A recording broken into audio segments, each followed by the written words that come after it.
Welcome to our channel. On this episode, we focused on the digital asset known as XRP. We gather videos and information from the web, and if you stick around, we are going to share it with you. So stay tuned for news and updates. Interesting turn of events would it be if XRP is the thing that kind of saves crypto, right? Because you know how the people feel about XRP. You know how the people not in the community feel about it. Why do you think there's such a big misperception, or is there a misperception of XRP, especially in terms of like centralization, banks? You know the whole narrative. Yeah, so I have a feeling, and it took me a while to fully understand, because like I said, I got involved in 2019 and 2020. Same way everyone gets involved in Bitcoin and Ethereum. And then I learned about XRP, and I actually couldn't wrap my head around why people didn't like it. It was so hard for me to understand. But eventually you just realize XRP is everything that the Bitcoin maxis always wanted Bitcoin to be in an ideal world. And I hold Bitcoin. I like Bitcoin a lot, but XRP is what they wanted Bitcoin to be. And I just don't think they like that. I think because of that, they feel the need to tear XRP down. I mean, Bitcoin's special, and Bitcoin will always be great in its own right, but it's never going to be a back-end settlement asset for financial institutions. And I think they just kind of want to move the narrative towards that. Either way, though, I think all the centralization narratives, all that stuff is just made up. It's all FUD. There's really nothing to it. Between 4 and 5 billion in the next 10 years or so, which would be central bank digital currencies enabling it, all ticketing, a whole bunch of stuff going that way. Well, the market cap of the space goes from whatever it is today, $1 trillion, to $200 trillion. Okay. We kind of throw out these numbers. People don't realize the world has never seen an accumulation of wealth like that in history. I mean, this would be the shortest period of time of the largest accumulation of wealth ever seen. So even if I'm wrong, let's say I'm a total moron and I'm wrong by 90%. Well, 20 trillion, 1 trillion, I'll still take that bet because it's still the best bet in the world. And that's by me being wrong by 90%. First of all, I think Raul's going to be right, and I'm hugging him for saying it.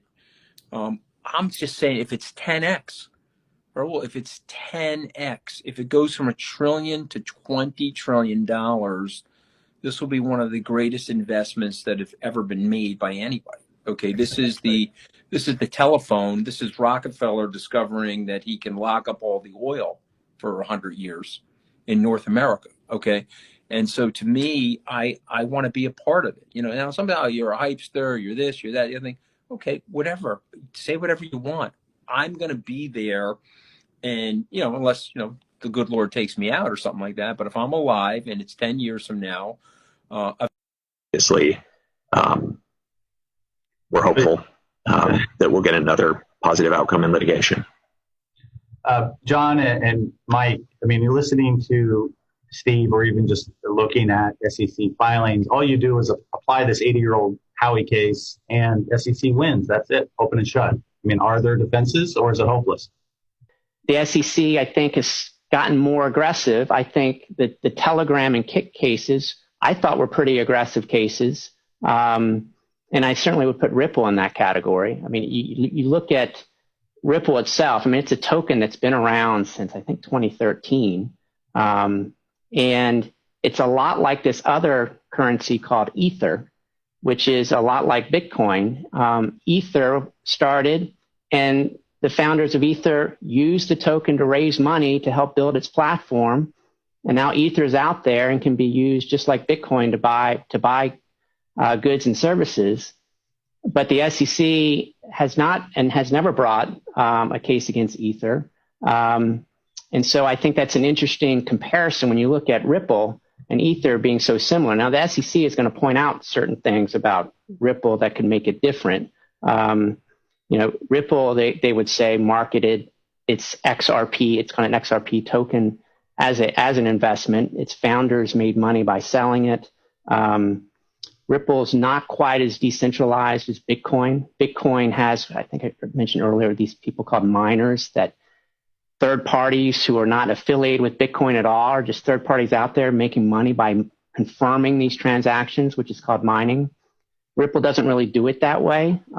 It's one of its sort of what it advertises as a good part of the way its token works. It doesn't have these miners.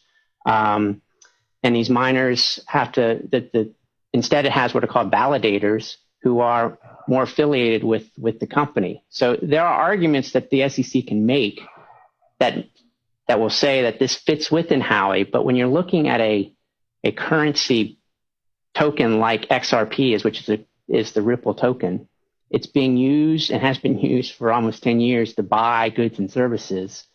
It's a tougher argument under Howey because, you can argue that it's more like getting a Bitcoin, which is you're not investing in something, you're just getting something like cash to buy things. And I think it's going to be interesting to see how this plays out. I think, again, this is just an opinion of a sovereign individual, not a legal opinion. When do you think that that case will come to a close, feel intuitively, and so maybe free on the open market again? Again, not a legal opinion.